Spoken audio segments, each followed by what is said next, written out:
नमस्कार देवी और सज्जनों, बहनों और भाइयों। मैं किशोर काकड़े बेळगाव कर्नाटक में रहने वाला हूँ और मेरी आयु है 70। मी सावरकर इस व्हाट्सएप प्रतियोगिता में मैं इस बार भाग ले रहा हूँ। इससे पहले भी मैंने भाग लिया था, लेकिन उस समय मैंने विचार मेरी मातृभाषा मराठी में रखे थे। इस बार मैं अपने विचार हिंदी में रखने का प्रयत्न करूँगा।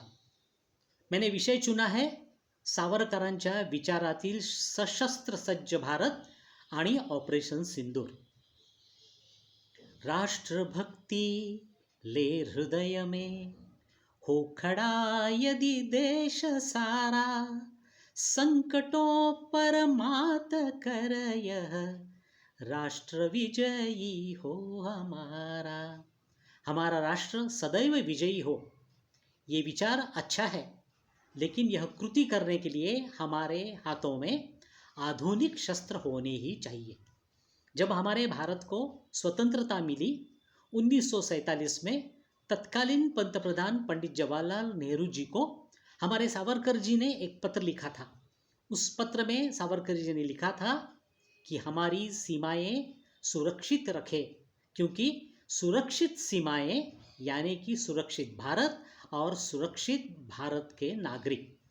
लेकिन हम अहिंसा के पुजारी, अहिंसा के इतने पुजारी बन गए कि हमें शत्रुबोध भी नहीं हुआ, मित्रबोध भी नहीं हुआ। और एक गाना कितना सुंदर है, हर कर्म अपना करेंगे ए वतन तेरे लिए, दिल दिया है जान भी देंगे ए वतन तेरे लिए। वतन के लिए जान देने के लिए, लेकिन पहले हाथों में शस्त्र होना चाहिए। हम देखते हैं हमारे हिंदू धर्म में, हमारे सनातन धर्म में जितनी भी देवी देवताएं हैं, उन सभी देवी देवताओं के एक हाथ में शस्त्र है। चाहे वो त्रिशूल हो, तो चाहे वो धनुष बाण हो, चाहे वो गदा हो। इन देवी देवताओं का एक हाथ आशीर्वाद के लिए होता है, दूसरे हाथ में मोदक या प्रसाद होता है, लेकिन एक हाथ में शस्त्र होता है। ये यही सिखाता है कि भाई अपने हाथों में अपनी सुरक्षा के लिए शस्त्र होना ही चाहिए।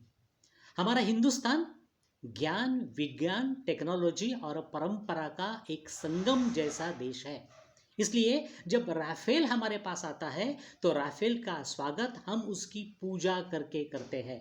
जब हमारे हाथ में AK-47 आता है या कोई भी ऐसा शस्त्र आता है, तो उस आधुनिक तंत्र ज्ञान का भी स्वागत हम कुमकुम पुष्पार्चन करके करते हैं, क्योंकि हमारी यह परंपरा है कण कण में भगवान देखने की।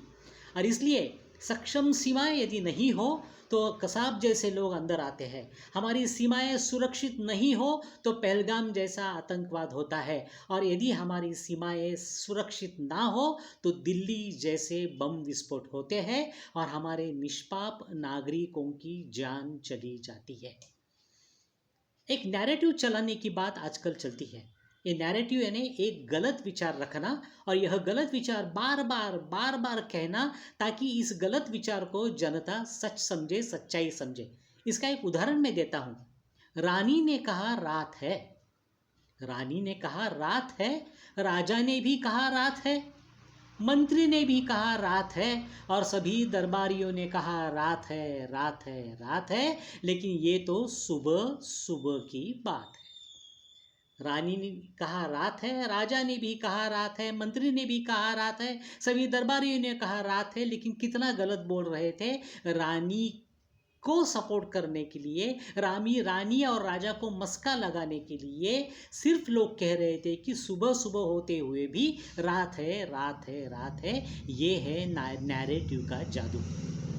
दोस्तों, नैरेटिव के कारण हमारे देश के नागरिकों का और हमारे देश का बहुत बड़ा नुकसान हुआ है।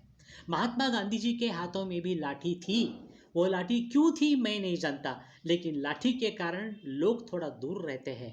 हमारे हाथ में बंदूक होनी ही चाहिए। हमारे हाथ में आधुनिक शस्त्र होने ही चाहिए। ऑपरेशन सिंदूर के ज़रिए हमने, हमारे देश ने, हमारे जाबाज सिपाहियों ने, सैनिकों ने आधुनिक शस्त्र हाथों में रहते हुए क्या कर सकते हैं, इसका उदाहरण ऑपरेशन सिंदूर के ज़रिए पूरी दुनिया को बताया। आज हमारे सारे शत्रु डरे हुए हैं क्योंकि ऑपरेशन सिंदूर का डर उनके मन में है। फिर भी हमारे हमारी शस्त्र सज्जता, हमारे शस्त्र कारण की आधुनिकता, इसको हमें बरकरार रखनी चाहिए।